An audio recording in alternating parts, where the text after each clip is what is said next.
What's up, YouTube, Facebook? Ask my wedge, the unknown trainer, the greatest unknown trainer ever, self-proclaimed.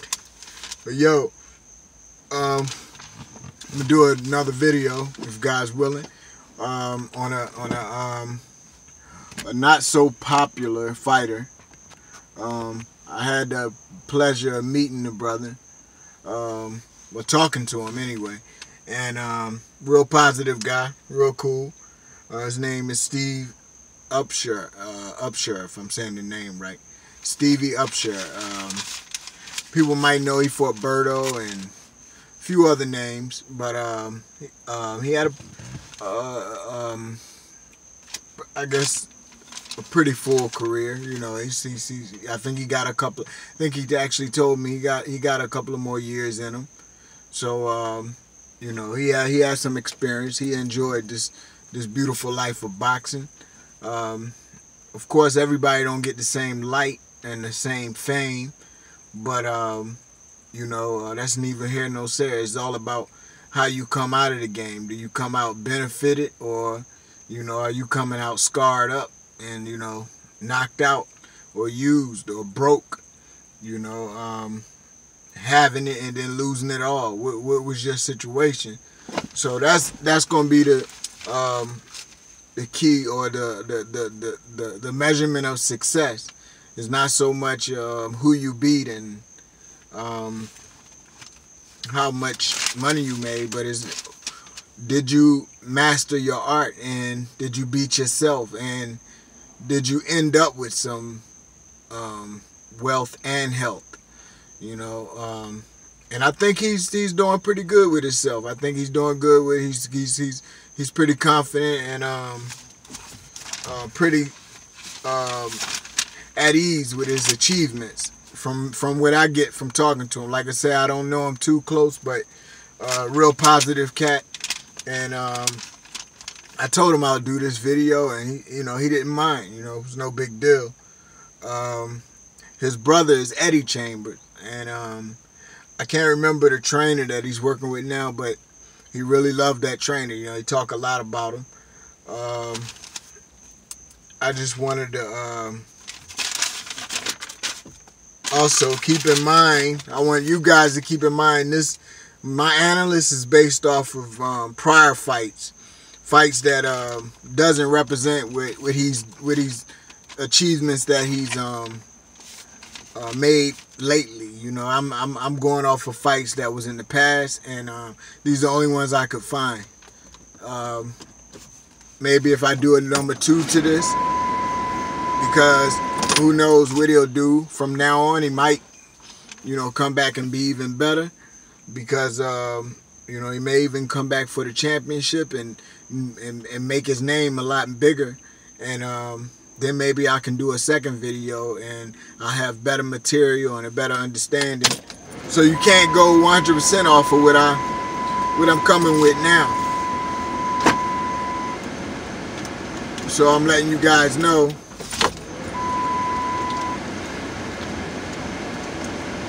that this is only based off of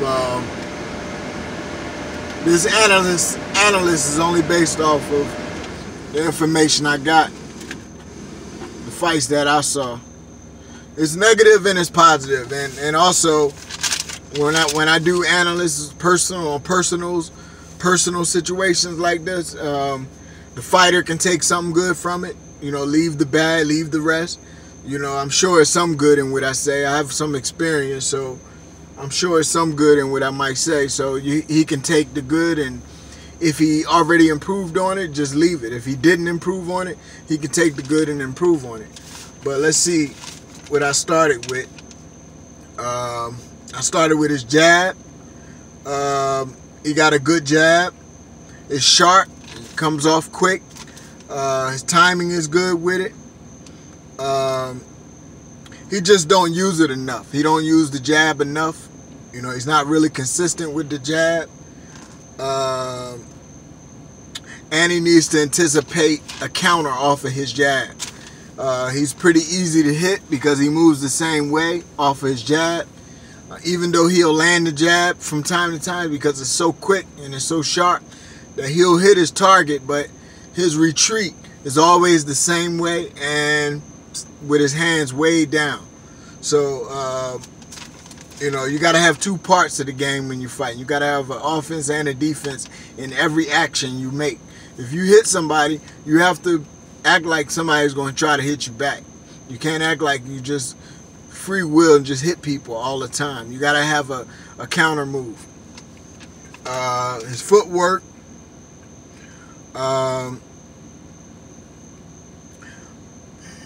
His footwork, man, his timing altogether is good in every aspect. His jab, his footwork, everything he do, his timing is good. He has good natural reflexes. He just isn't consistent in his moving. If you're going to move forward and put pressure on somebody, you got to be consistent. Even if you're going to your left, you got to be pushing forward. If you're going to your right, you got to be pushing forward.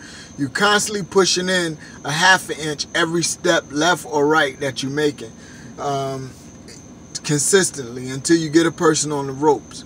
That's not really his style, but sometimes he go forward as if though he want to put pressure on his opponent, but it's not real. It's just like a move that he's making without thinking about it. It's just he's moving like remote control, and he should be thinking about everything he does. He should have a plan, practice, and anticipate it. Everything he do should be anticipating a defensive move or any surprises that may come up. He needs to be prepared for those things and anticipating those things. So his movement is inconsistent with his footwork. And also he leaves the ground too much with his footwork. He comes up out of the air when he's punching. I'll talk more about that as I go through the things. His defense, the best thing about his defense is his rhythm. He's just a naturally gifted, talented young man. He's just able to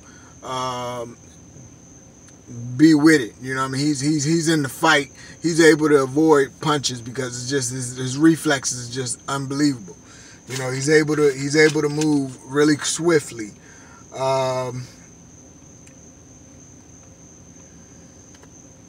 Basically, he has great reflexes.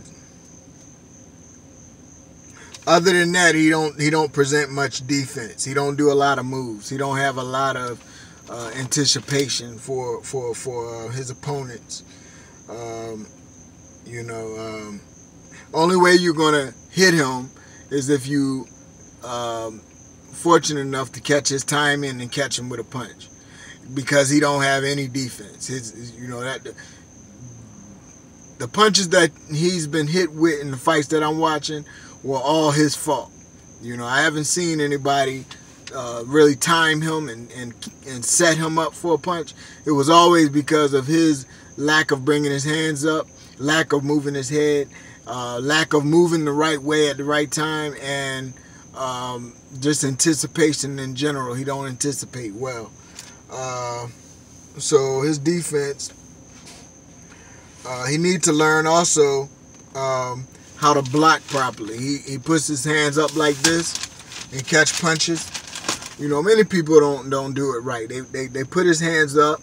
They watch a fighter put their hands up and you catch punches. Yes, you're gonna catch punches like this, but guess what? When you got a real sharp shooter and a real hard puncher, you put your hands up, he gonna go to the body and come to the head. Okay, so what you gotta do is when you put your hands up, you gotta actually meet punches. It's like Kung Fu. It's not just putting your hands up. Okay, all right, and if you do that, it's very limited. It's like your time is limited. You catch it and you do something else. So you roll out, use your legs. You don't stay here, come back, stay here, come back. Every time somebody attack you, you do this. You fight somebody that's quality, you're gonna have a problem with that. Or if you fight somebody that's super fast like Roy Jones Jr., you're gonna have problems with that. You have to have movement. You have to have technique in your blocking, not just putting your hands up.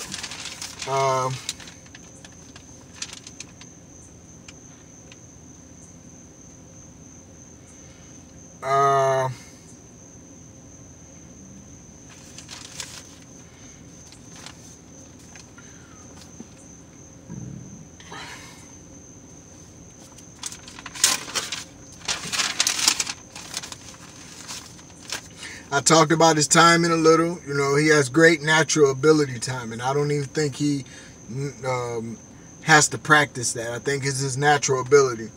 And plus, he's tall and long, so he's really able to use that. And he's in shape to continue to move.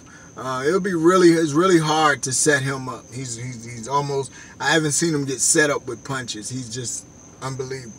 You know, like that type of person who you jump on, like you bully somebody and you start swinging on him and you just can't hit this dude. He don't try to hit you back because he's scared. You bullying him, but you just can't hit this guy. He's just so athletically gifted. This is my man, Stevie. He's like that. Except he ain't scared to hit you back because he's a boxer. But that's just the ability he has. If that's harnessed and used right, like I said, I don't know what he's doing now with his new trainer. But if it's used and used right, he would be a great champion. And you know, it seems like he loops with his punches a lot. You know, his hands will come up here doing his little blocking thing like this. But when he anticipates and he swing a punch, he goes from here, back down to here, out to here, back down to here. And then then he go back here. So instead of going from here to here, back to here, he goes from here, here, here, here. And then when he's ready, he go here. It's not a full cycle, but it's a circular motion. You know, not on every situation, but there's just a few that I saw. I thought about it, you know. Like I said, it could be better right now. Generally, his overall situation, very positive dude, mentally correct, confident in himself. He's naturally gifted to protect himself with his reflex. He definitely need to work on his head movement. You know, he's right on the line. The line means you don't move from side to side that often, like a Mike Tyson type of thing, but not extreme. But you got to be moving side to side while you're fighting. You know, that's supposed to be part of your movement. It's like you moving in a like you humba, like a bumblebee. You got to be constantly on that move.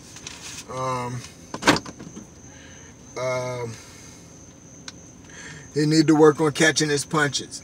You know, some people, even without bringing them here, some people catch punches out here. You know, but you have to have some type of catching punches. You know, even if your hand's low and you want to be cool with it, you still got to catch punches. Catch them here, catch them here. You know, you don't just put your hands up and block punches, because a person can hit you here and you hit yourself. So that's why a lot of people disrespect blocking, because they say, if I block, he hit me and it still hurt. No, that's you not blocking right. You got to make your arms like a wall. You got to be real strong with your blocking and catching those punches. So shouldn't be called blocking, catching punches.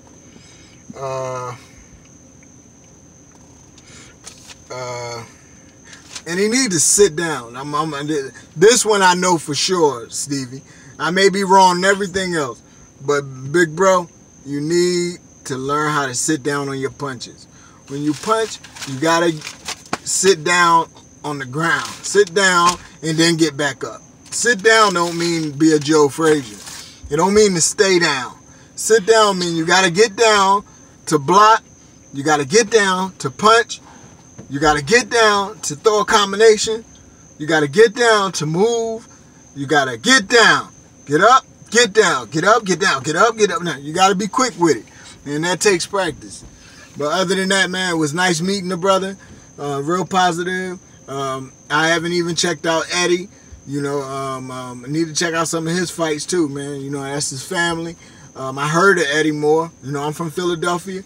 I've heard his name. I heard him in the gym. But, you know, shout out. Much love and success for your career. And on to the next fighter. Another day, another opportunity.